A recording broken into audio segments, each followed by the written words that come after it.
Mes amis, de comment devenir riche avec très peu d'argent. Aujourd'hui, nous avons un texte qui parle sur la arrogance, la rébellion et l'opportunisme. Très important à identifier. Comment nous l'avons fait? À partir d'un texte biblique, du dossier du roi de l'Ancien Testament. Ça s'appelle la guérison de Naaman.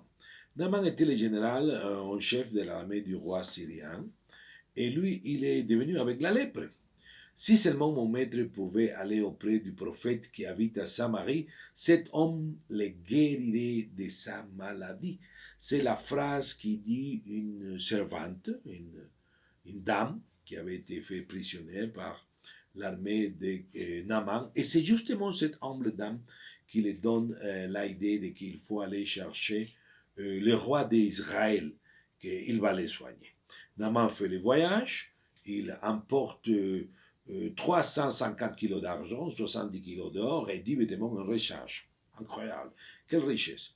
Quand elle arrive vers le roi d'Israël dit, mais qu'est-ce que je suis? Dis-moi, est-ce que je suis le maître de la vie et de la mort?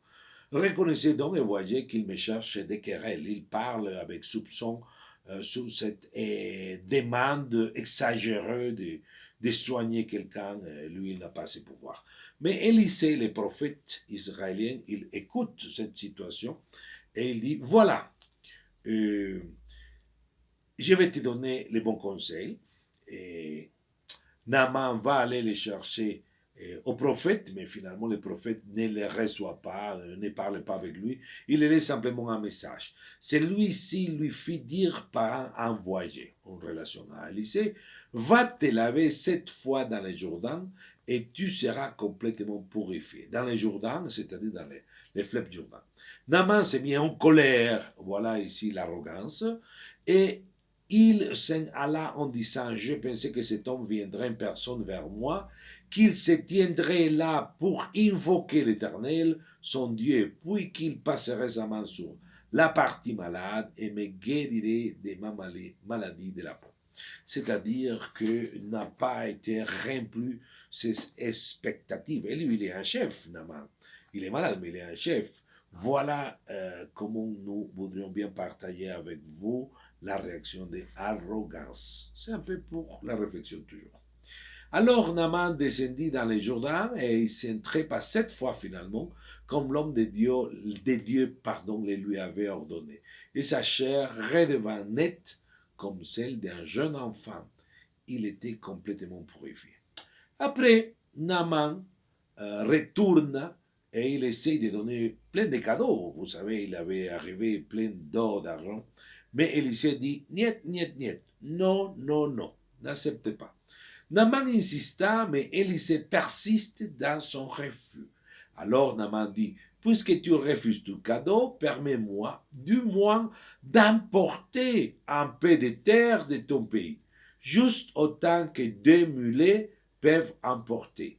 Car dorénavant, ton serviteur ne veut plus offrir ni holocauste ni sacrifice de communion à d'autres dieux qu'à l'Éternel. En parlant de Yahvé, bien sûr, les dieux hébreux. C'est le remerciement pour qu'il était soigné. Mais il y avait un aspect de rébellion, on peut dire, et d'opportunisme, paradoxalement. Et la Bible parle de la faute et le châtiment de Géhassi. Géhassi est, on peut dire, l'adjoint d'Élisée le prophète, qui était tout au courant de tout ce qui se passe.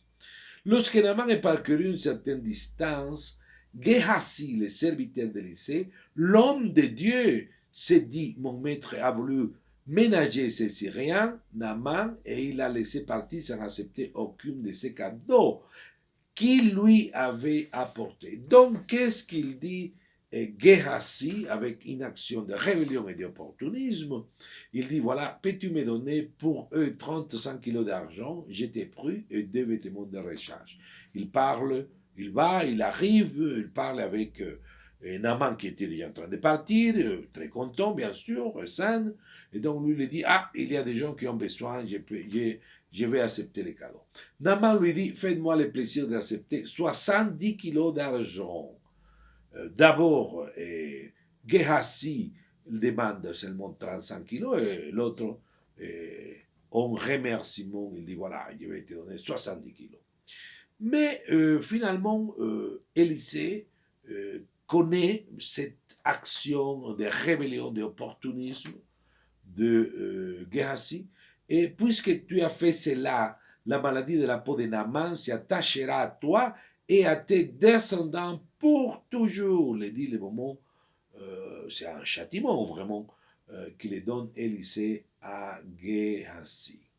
Alors Gehazi quitta Élisée et il y avait sur sa peau des taches blanches comme neige, c'est-à-dire la lèpre.